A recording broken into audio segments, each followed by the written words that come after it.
Сәлеметсіз ме балалар? Бүгін 68-ші сабақты өтетін боламыз. Каналымызға міндетті түрде подписаться батырмасын басып, жазылып алыңыздар. Сіздер үшін пайдалы сабақтар шығып отырады. Табиғаттың таңғажайып құбылыстары. Зат есім.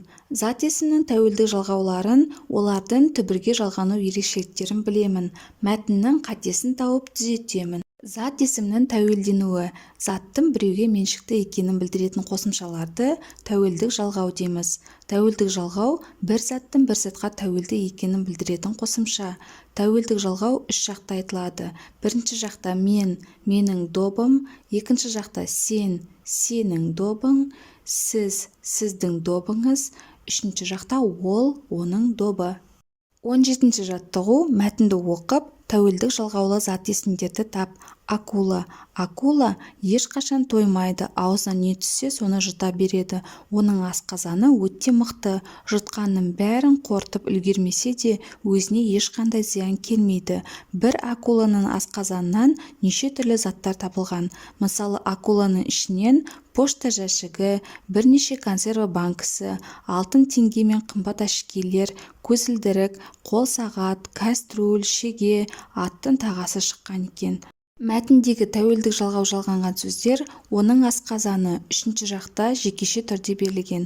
Пошта жәшігі үшінші жақ жекеше, банкісі үшінші жақ жекеше, аттың тағасы үшінші жақ жекеше. Мәтіндегі қарамен жазылған сөздерді үш жақта тәуелдеп жаз. Заттар және көзілдірік сөздері қарамен берілген. Менің заттарым, сенің заттарың, сіздің заттарыңыз, оның заттары. Менің көзілдірігім, сенің көзілдірігің, сіздің көзілдірігіңіз, оның көзілдірігі. Тәуелдік жалғауы жалғанған қай сөздің соңғы дыбысы өзгерді? Себебін түсіндір. Көзілдірік сөзіне қосымшасы жалғану арқылы к әрпі г әрпіне айналған. 18-ші жаттығу. Әріптер қатарында жасырынған сөйлемді оқып көр. Бізде табиғат тіршілік көзі деген сөйлем шығады. Тапқан сөйлеміңді жазып, тәуелдік жалғаулы сөздің астын сыз. Яғни бізде көзі деген сөз тәуелдік жалғауының үшінші жағында жекеше түрде берілген. 19-ші жаттығу. Мақалдың қатесін түзеп жаз. Біздер бірден түзеп жазайық. Өсер елдің баласы арманшыл келеді. Өшер елдің баласы жанжалшыл келеді. Мақалдың мазмұнын топта талқыла. Мақалдың мазмұны бір отбасының балалары бір-бірімен тату болу керек. Сонда ғана бір елдің балалары тату болады деген сөз. Шығармашылық үзіліс. 20-ші жаттығу. Ребусты дұрыс шешсең, төмендегі жұмбақтың жауабын табасын. Күндегі тамағы, балықтың шабағы. Теңізге барғандар жағадан табады.